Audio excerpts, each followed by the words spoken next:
శుభమస్తు కార్యక్రమంలో అదృష్ట జాతకం అంశానికి స్వాగతం. ఈరోజు రథసప్తమి.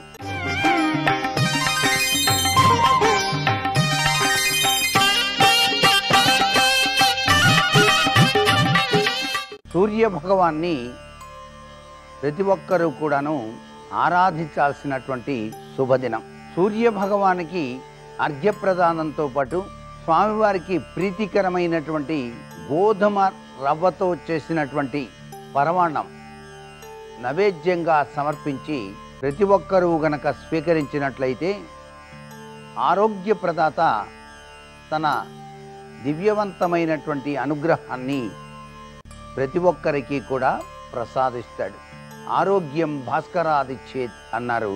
రథసప్తమి పర్వదినాన్ని ప్రతి ఒక్కరూ కూడాను అత్యంత భక్తి శ్రద్ధలతో ఆచరించటం మన సంప్రదాయం. ఇక అదృష్ట జాతకం అనేటువంటి విషయరీత్యా గనక పరిశీలన చేసినట్లయితే చేతి వేళ్ల యొక్క ప్రభావం అద్వితీయమైనటువంటి అదృష్టానికి సూచికంగా ఉంటుంది.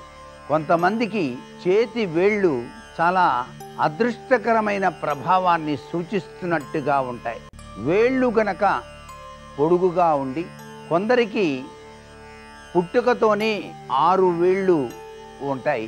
చాలామందికి 5 వేళ్ళు ఉండటం మనం చూస్తూ ఉన్నాం.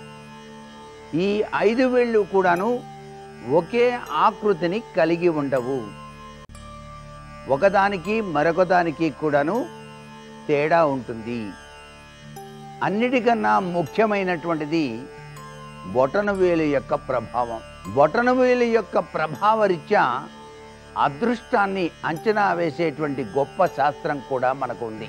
అదే నాడీ శాస్త్రం. బొటనవేలుని గనక పరిశీలన చేస్తూ బొటనవేలు పైన ఉన్నటువంటి రేఖలను అంచనా వేస్తూ గత జన్మ, ఈ జన్మ, రాబోయే జన్మల యొక్క లక్షణాన్ని తెలిపేటువంటి శాస్త్రం నాడీ శాస్త్రంగా ఇప్పటికీ కూడా మనకు ప్రచారంలో ఉంది.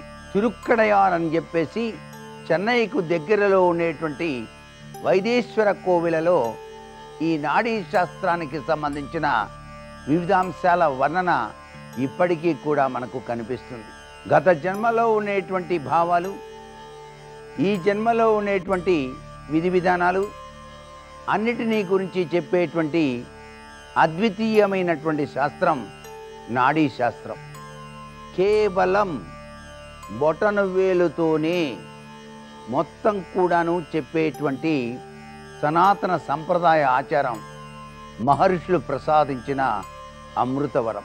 దీన్ని అంగుష్ట జాతకం అని చెప్పేసి అంటాం.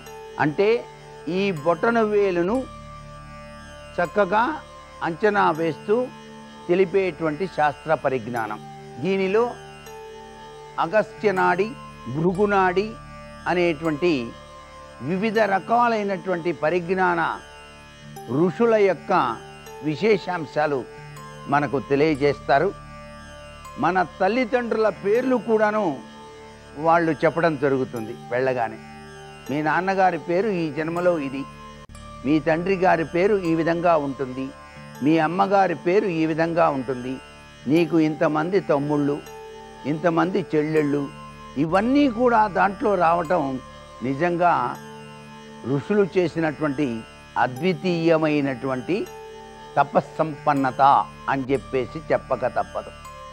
దానిలోనే పరిహార ప్రక్రియలు కూడా ఉంటాయి. ఈ నాడీ శాస్త్రం ఇప్పటికీ కూడాను ఆచరణలో ఉన్నది. అది గత జన్మల యొక్క ప్రభావాన్ని కూడాను మనకు విశదీకరించినప్పటికీ మనం చేసినటువంటి కర్మరీత్యా ఈ జన్మలో అనుభవించేటువంటి సుఖము, దుఃఖము, ఆనందము ఇవన్నీ కూడా దానిలోనే ప్రస్ఫుటంగా చెప్పడం జరుగుతుంది. అయితే మనం ఏ యొక్క కాలానుగుణంగా వెళ్తామో ఆ కాలాన్ని కూడా వాళ్ళు విశదీకరిస్తారు. మీ వయసు ఇంతలో ఉన్నది, ఈ వయసులో మీరు ఇక్కడికి వచ్చారు అని కూడా చెప్తారు. అంత గొప్ప విశేషకరమైనటువంటి శాస్త్ర పరిజ్ఞానం మన భారతీయ సంస్కృతిలో దాగిన అద్భుతవంతమైనటువంటి నాడీ శాస్త్రం. నాడీ శాస్త్రాలు ఇప్పటికీ కూడాను జీవన గమనాన్ని చక్కగా తెలియజేస్తూ ఉన్నాయి. అయితే ఈ నాడీ శాస్త్రానికి అష్ట సాముద్రికానికి కూడా అవినాభావ సంబంధం ఉన్నది.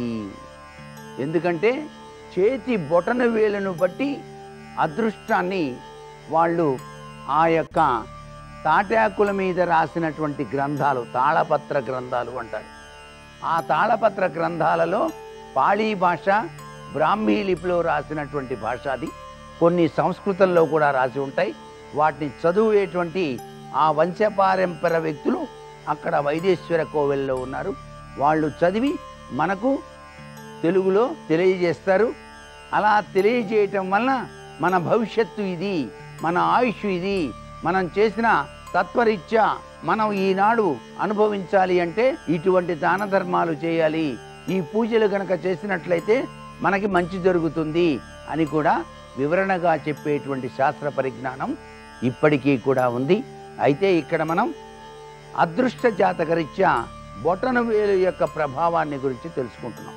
బొటనవేలు గనక రైట్ కొడతారు చూడండి, ఇంటూ కాకుండా రైట్ ఇట్లా కొడతానే, ఆ విధంగా రైట్గా గనక ఉన్నట్టయితే చాలా అదృష్ట జాతకుడు అతను. అంతేకాకుండా బొటనవేలుని 3 రకాలుగా అభివర్ణించడం జరిగింది. 3 రకాలంటే బొటనవేలు గనక స్ట్రైట్గా గనక ఉన్నట్లయితే 90 డిగ్రీస్ కరెక్ట్గా ఇట్లా పెడితే 90 డిగ్రీస్ కనుక ఉన్నట్లయితే వాళ్ళు ఎవరికి లొంగరండి. వాళ్ళ భావాలే వాళ్ళకు ఉంటాయి. ఇతరులు ఎన్ని చెప్పినా సర్లేండి ఆలోచిద్దాం అని చెప్పే లక్షణం ఎక్కువగా ఉంటుందన్నమాట. వీరికి కొద్దిగా నాకే అన్నీ తెలుసు అనేటువంటి మనోభావాలు కూడా అత్యధికంగా ఉంటాయి. బొటను వేలును పట్టుకొని ఈ విధంగా అంటే వంగి ఉంటే వాళ్ళు ఇతరుల మాటలను వింటారు. ఇంత గొప్ప విశేషం బొటనవేలులో దాగిన పరమార్థ లక్షణం. మరికొన్ని విశేషాంశాలు రేపటి అదృష్ట జాతక అంశంలో తెలుసుకుందామా? మరి సర్వే జనా సుఖినో భవంతు.